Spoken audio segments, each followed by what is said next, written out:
ಅತ್ಯಂತ ಪ್ರಗತಿಪರವಾದಂಥ ರಾಜ್ಯ ಇದು. ಪ್ರಗತಿಪರವಾದಂಥ ರಾಜ್ಯ.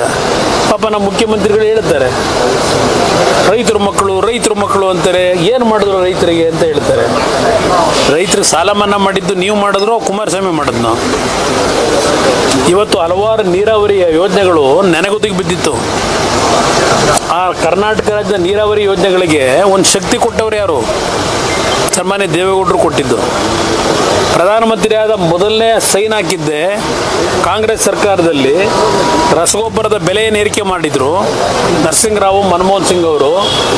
ಆ ಬೆಲೆ ಏರಿಕೆಯನ್ನು ಕಡಿತಗೊಳಿಸಿ ರೈತನಿಗೆ ಸಬ್ಸಿಡಿ ಕೊಟ್ಟು ರಸಗೊಬ್ಬರ ಕೊಡ್ತಕ್ಕಂಥ ಮೊದಲನೇ ಸಹಿ ಪ್ರಧಾನಮಂತ್ರಿಯಾಗಿ ದೇವೇಗೌಡರು ಸೈನ್ ಹಾಕಿರ್ತಕ್ಕಂಥದ್ದು.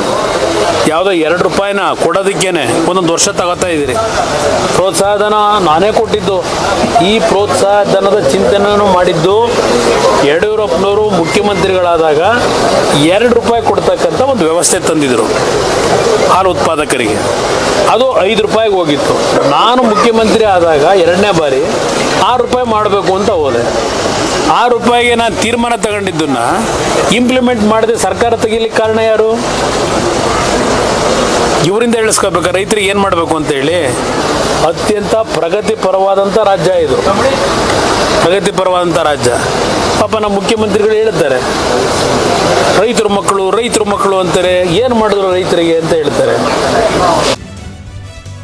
FIR-ನಲ್ಲೇ ಎಂಟ್ರಿ ಆಗಿದೆ ಸರ್. FIR-ನಲ್ಲಿ accuse number 44 and accuse number 61 both are from Kerala based ಅಂತ ಅಂದ್ಬಿಟ್ಟು ಕೇರಳ ರಾಜ್ಯದ ವ್ಯಕ್ತಿಗಳು ಅನ್ನೋದೇ ಮೆನ್ಷನ್ ಇದೆ ಸರ್ ಅದರಲ್ಲಿ. ಸರ್ ಅವರೇ PFI ಸಂಘಟನೆ ಸೇರಿದ PFI ಸಂಘಟನೆ ಇಲ್ಲದೆ ಹೇಗೆ ಸಾಧ್ಯ ಸರ್?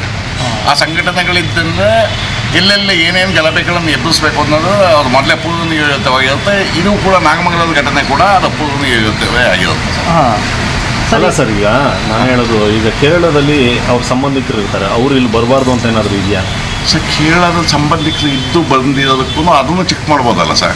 ಅಕಸ್ಮಾತ್ PFI ಸಂಘಟನೆಯಲ್ಲಿ ಇದ್ದ ಆ ವ್ಯಕ್ತಿಗಳು ಅವರು ಇಲ್ಲೇನು ಕೆಲಸ ಇದೆ, ಅದು ಗಣಪತಿ ಫಂಕ್ಷನ್ ಸಂದರ್ಭದಲ್ಲೇ ಏನಕ್ಕೆ ಬಂದಿದ್ರು, ಅಕಸ್ಮಾತ್ ಏನಾದ್ರು ಅವ್ರ ಮನೆಯಲ್ಲಿ ಫಂಕ್ಷನ್ ಇತ್ತು, ಅದನ್ನೆಲ್ಲ ಪೊಲೀಸ್ನವರು ತನಿಖೆ ಮಾಡೋದು ಅದು ಖಂಡಿತ